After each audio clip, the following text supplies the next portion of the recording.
Soybean আর আলু যাদের favourite আজকের রেসিপিটা তাদের জন্য। আজকে মামনির রান্নাঘরে হয়েছিল সোয়া আলু চিলি। হ্যাঁ, সয়াবিন আর আলু এই দুটোকে আমরা একসাথে মিশিয়ে দিয়েছি। তাহলে চলুন এই রেসিপিটা দেখে নেওয়া যাক। ওয়েলকাম টু মামনির রান্নাঘর। সোয়া আলু চিলি বানানোর জন্য সবার প্রথমেই এই সয়াবিনগুলোকে সেদ্ধ করে নিচ্ছি। তার জন্য একটা সসপ্যানে গরম জল বসিয়ে দিয়েছিলাম আগে থেকে, তার মধ্যে সয়াবিনগুলো দিয়ে পরিমাণ মতো নুন দিয়ে সেদ্ধ হতে বসিয়ে দিলাম।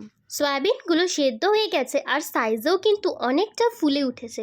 জলটাকে ড্রেন করে দিচ্ছি। ড্রেন করে একটা কড়াইতে গরম করে নিলাম রিফাইন্ড অয়েল। আর রিফাইন্ড অয়েল গরম হয়ে গেলে সয়াবিনগুলোকে ভেজে নেব।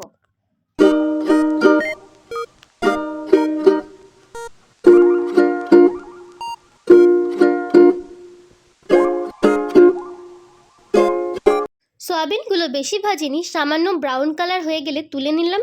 তুলে নিয়ে ওই কড়াতেই দিয়ে দিলাম আলু। আলুর সাইজগুলো খুব বড় করিনি, আবার খুব ছোটও করিনি, মাঝারি সাইজের কেটে নিয়েছিলাম। সামান্য পরিমাণে তেল দিয়ে ভেজে নিচ্ছে আলুগুলোকে।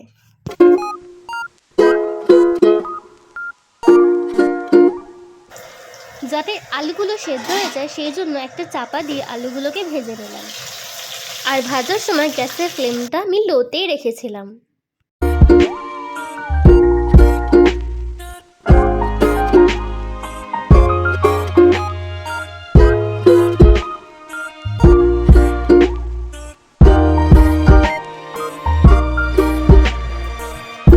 দিয়ে দিলাম রসুন। এখানে একটা গোটা রসুন আমরা চপ করে নিয়েছিলাম।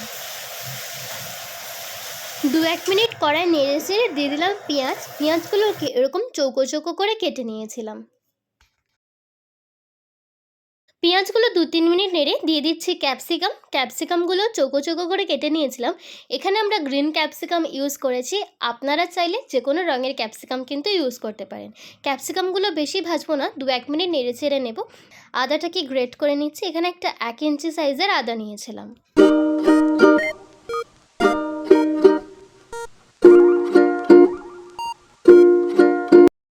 এবারে দিয়ে দিলাম ভেজে রাখা আলুগুলো আর ভেজে রাখা সয়াবিনটা।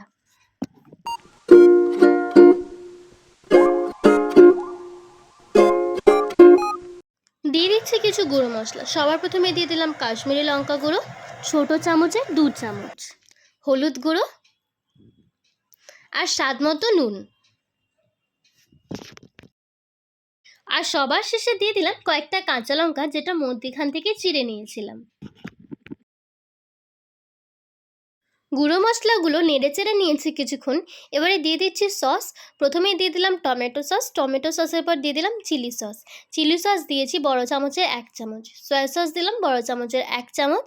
এবারে সব কিছু ভালো করে কিছুক্ষণ নেড়ে চেড়ে নেব। সসগুলো কিছুক্ষণ নেড়ে চেড়ে নিয়ে একটু বাদে দিয়ে দেব ভিনিগারটা।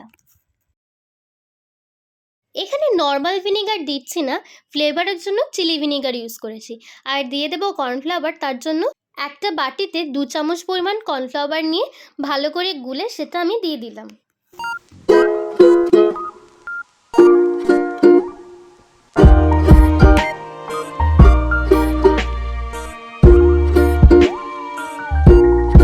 নেড়ে চেড়ে কিছুক্ষণ চাপা দিয়ে চিলি সয়া আলুটা আমি রান্না করে নিচ্ছি। চিলি সয়া আলু একদম রেডি হয়ে গেছে। ওপর থেকে দিয়ে দেব স্প্রিং অনিয়ন আর ধনেপাতা কুচি। ধনেপাতা কুচি কিন্তু একদম অপশনাল, যেহেতু ধনেপাতার ফ্লেভারটা আমাদের খুব ভালো লাগে সেই জন্য ধনেপাতা দিয়েছি। চিলি আলু সয়াবিন একদম রেডি হয়ে গেছে। এই রেসিপিটা আপনাদের কেমন লাগলো সেটা কিন্তু অবশ্যই কমেন্টে জানাবেন। আর আপনারা যদি কোনো রেসিপি জানতে চান সেটাও কিন্তু কমেন্টে লিখতে পারেন, আমরা কিন্তু ট্রাই করব। আর এরকমই ইউনিক ইউনিক রেসিপির জন্য সাবস্ক্রাইব করে রাখতে পারেন আমাদের এই চ্যানেল মামনির রান্নাঘরকে। Thank you.